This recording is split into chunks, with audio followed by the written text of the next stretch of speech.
In this video, I'm going to be showing you 5 reasons to pick up the Galaxy A16 5G.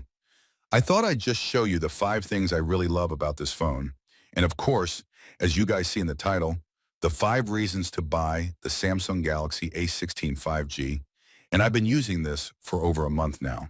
All right, guys, so the first reason, of course, is going to be that bigger display. Of course, this year, we still have a full HD display. We're still going to have an AMOLED display as well. And this display is going to have that nice, smooth 90 hertz refresh rate on this as well. It's bigger, and we have a great refresh rate on this. And the great thing about gaming, watching movies and TV shows, is you guys are actually going to have more screen real estate to do that on now, since this is a 6-7-inch display instead of 6-5 inches. Now I don't have any hate or bad blood for the Galaxy A15. I just like that this year we have a bigger display. On the Galaxy A16, next up on the Galaxy A16, we actually have the latest One UI software.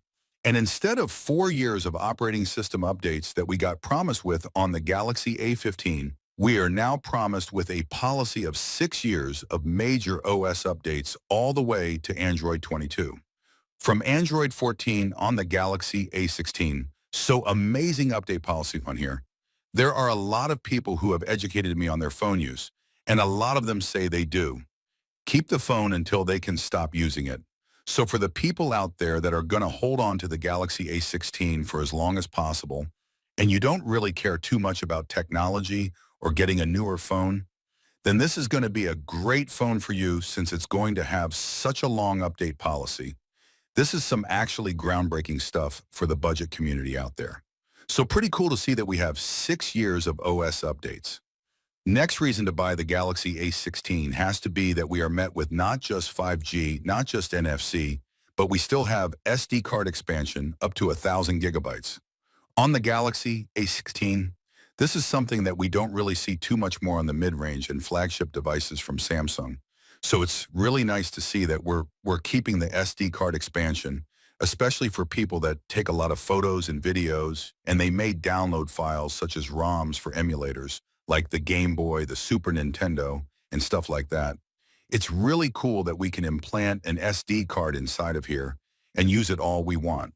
However, one thing I hate that has left us on the Galaxy A16, as you guys know, we do not have a 3.5 millimeter headphone jack.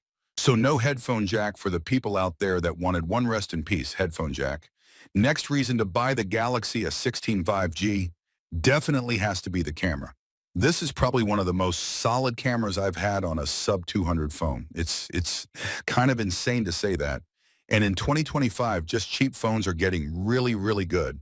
So for the Galaxy S16, for a rear-facing cameras, our main camera is going to be a 50 megapixel wide-angle camera.